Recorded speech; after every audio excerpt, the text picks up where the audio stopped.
Good. Okay, so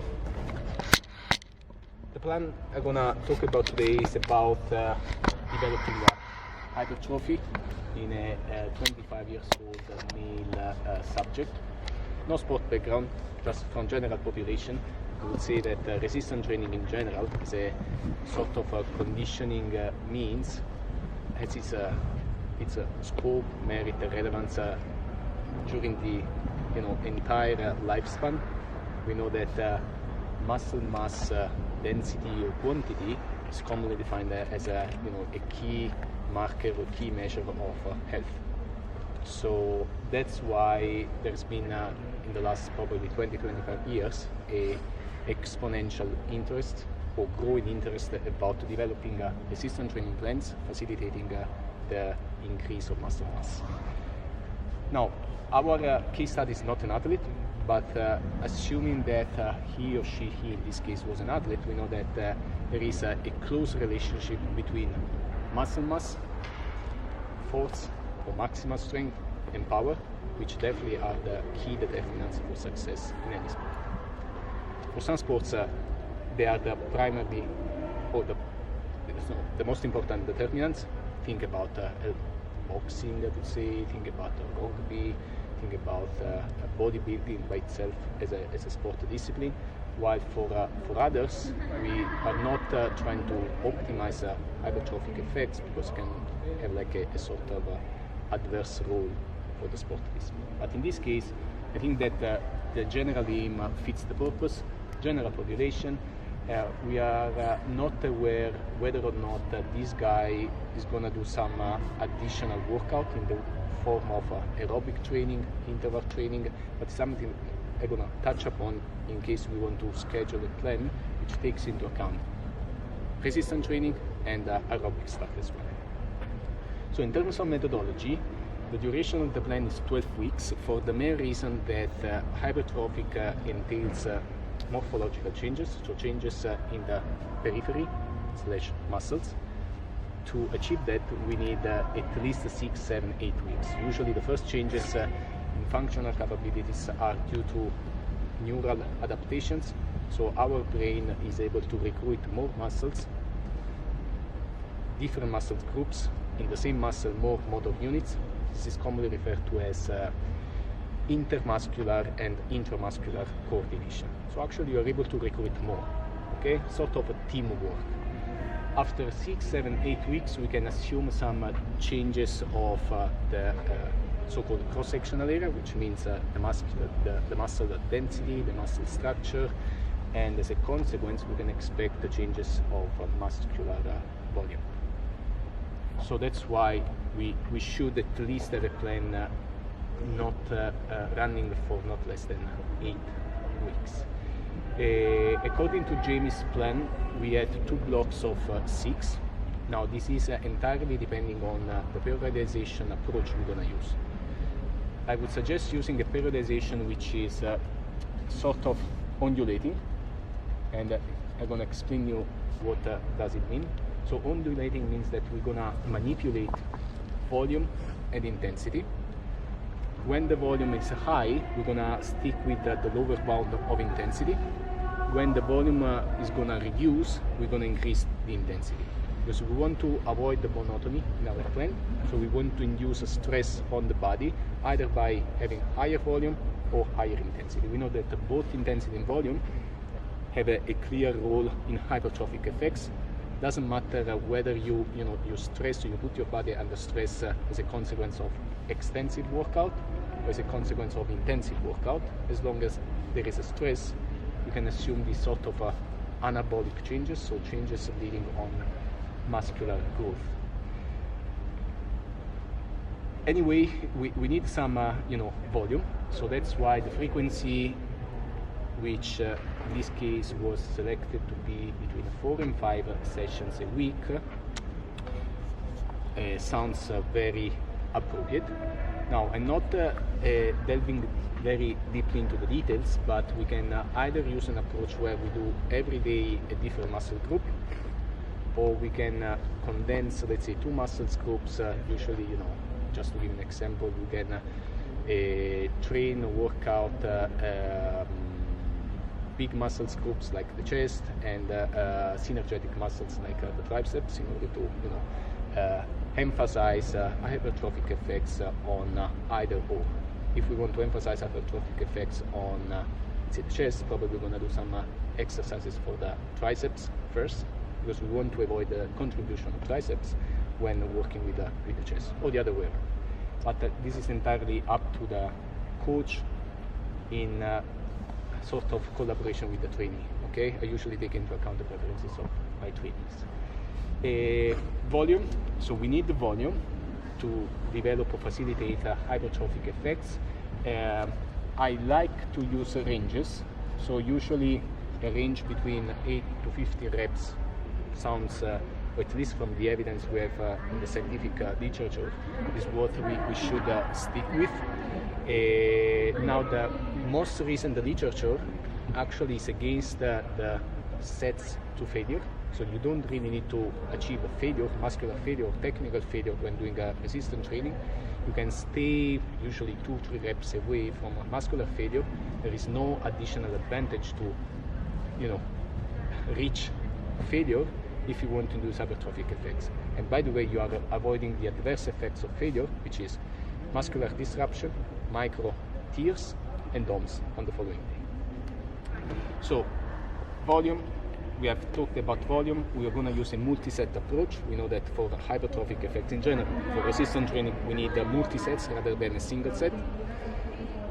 Volume, intensity, this is the ideal range, and now this range can shift slightly toward the higher numbers as long as the trainee progresses across or increases his experience. But 2 years old or 2 years of experience in resistance training is, I wouldn't say is advanced, so probably has a good foundation but not that advanced. The rest between sessions depends on my plan, assuming that we have let's say 2 sessions per muscle group in a week. Probably we need 2 days of rest to facilitate full recovery and especially from DOMS, because this is the main limiting factor when doing resistance training. Rest between sets or exercises 1 to 2 minutes, simply because we on one side to induce stress, so we don't want the full recovery of the energetic sources, primarily the creatine phosphate component. And we know that when bringing the athletes under stress during the training session, there are some markers, some hormones that facilitates later on the anabolic effects. So we need some sort of stress. We don't want to train or to avoid as much as possible the acute fatigue accumulation. Something that in this case, at least in this case, fatigue is a sort of facilitating factor for hypertrophic development. Nuances. Obviously the main aim is to induce a hypertrophy, so we should definitely consider the diet or the diet regimen. We have to increase the protein supplementation, ideally by using by restructuring or reshaping the diet. If that's not possible, because usually for hypertrophic blocks of training we need between 1.5 to 2.2 or 5 grams of protein per kilogram mass. The other alternative is to use shakes or bars, whatever contains proteins. Before the training session, not discounting the use of ergogenic supplements like caffeine, creatine, especially during the second part of the plan, because we want to increase volume, and we know that creatine provides this sort of extra rest. Apart from that, something that I mentioned earlier on, now assuming that this guy is not doing any additional aerobic training, so the plan should stay exactly as it is. Assuming that he wants to do some aerobic training, and the aerobic training obviously has sort of interacting effect with hypertrophic training, so this is commonly referred to as complementary training or concurrent training. So we have to be very careful when scheduling the resistance training session. because we know that when doing a aerobic training before the resistance training session, obviously the effects of resistance training are, I wouldn't say minimized, but are compromised or impaired in some ways. So ideally we should schedule, let's say, the resistance training session eventually late afternoon, because we know that there is an additional effect due to the circadian rhythms. And if he wants to do some aerobic training, ideally this should be planned earlier in the morning, early morning or before lunchtime. Okay? Now, this was not the case, but it's something that we have to take into consideration. Yep, and I think that I've covered more or less everything. Questions?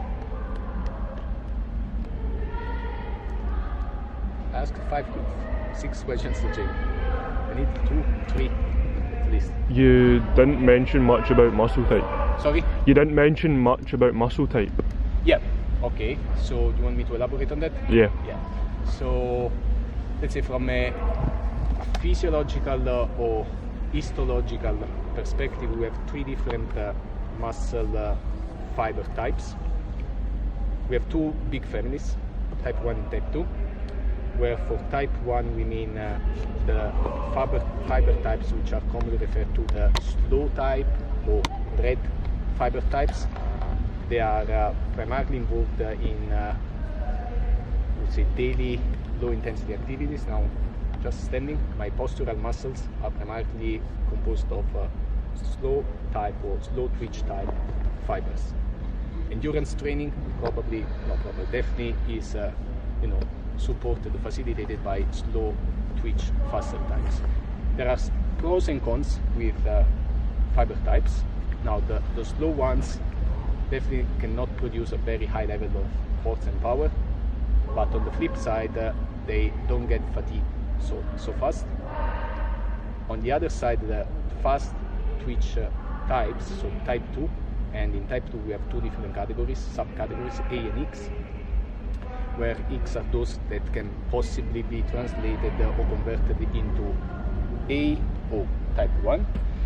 They are white fiber types, explosive fibers, those underpinning this kind of, primarily this kind of workout, especially power workout, explosive actions like sprinting, changing direction, jumping, throwing, hitting, tackling, punching. Very powerful, but the downside is that they fatigue very easily. To recover they need a longer time, and obviously cannot endure much, especially in this kind of workout. So that's why most of the times, unless you are using very light loads in resistance training, the maximum number of repetitions you can perform is probably 20-25. Again, unless you are doing just the workout with an empty bar. So these are the different fibers type.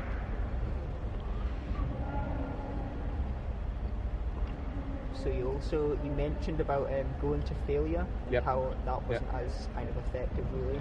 Yeah. You said specifically about muscle tears. Do you not need micro muscle tears to still increase cross-sectional area? Yeah. This is the traditional approach, I believe, was to induce muscle failure or technical failure to facilitate a hypertrophic effects.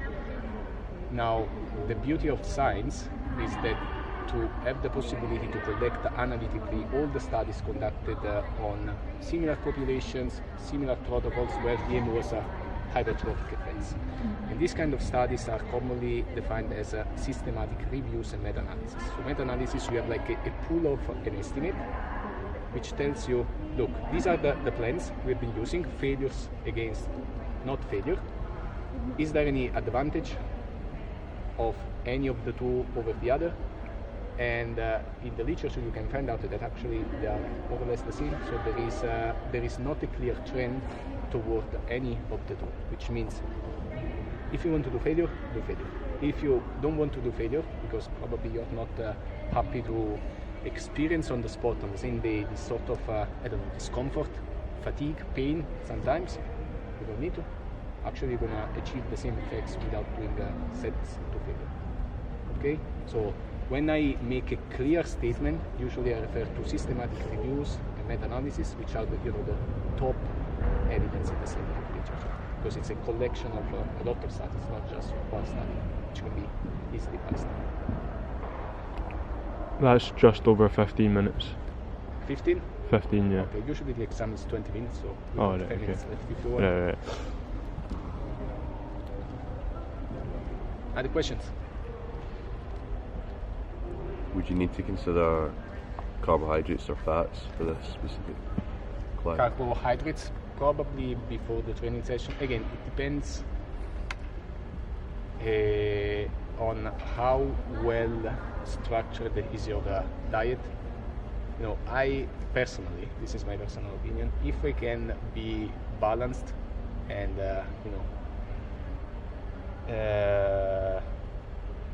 use all the nutrients from real food, I would prefer using real food. But we do agree that especially with this kind of training, at times you cannot eat too much. So you need probably a small portion with a very high energetic contribution, so in terms of caloric value. Something that can be done, probably a high carbohydrate snack just before the training session can be useful, especially for the training session. In these cases, the training session lasts not less than 90 minutes. So either before or a small portion before and something just between the session, because eating something during the session probably is not going to affect the actual training session at all. It's not like high intensity intermittent training where you need like fluids or gels. You cannot really eat because the digestive system is affected by the lack of blood, which is required by large masses. In this case, you can easily eat something during the training session, or you can drink something during the training session. But yeah, it can be an option. Just I don't remember exactly the numbers, but usually a highly or an intense training session with the aim of hypertrophic effects, you can expect an energetic consumption of not less than 1,200 kilocalories.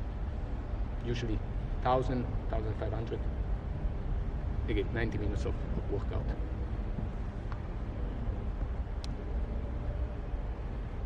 Any other questions? So you mentioned as well, if they want to kind of implement aerobic training as well. Yeah. Is there any specific kinds you'd kind of favour for this specific plan? You mean? Can you reformulate the question? Do you mean to do it or not, or? Yeah. So let's say they want to do. They want to do it. Yeah. Is there any you'd kind of favour specifically? Ideally, I would suggest we have 4-5 days of resistance training. Do the aerobic training on a different day.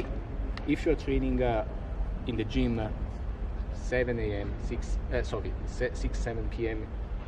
late afternoon, don't do the aerobic training immediately after the following day during the morning time, because there are still some anabolic processes going on. So suggest doing the running session or the aerobic session in general at the same time, the following day or the free day.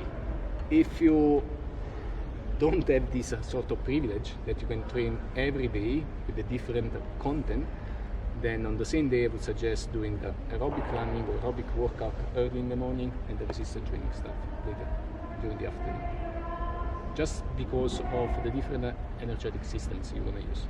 So usually aerobic training, carbohydrates, complex carbohydrates and fats, you can easily, rebuild these energetic sources with a good meal, but actually you need a high intensity or high quality workout late in the afternoon, and the energetic system is completely different. So anaerobic, high phosphate based, so you don't need aerobic substrates. Doesn't have much. Anything else? No?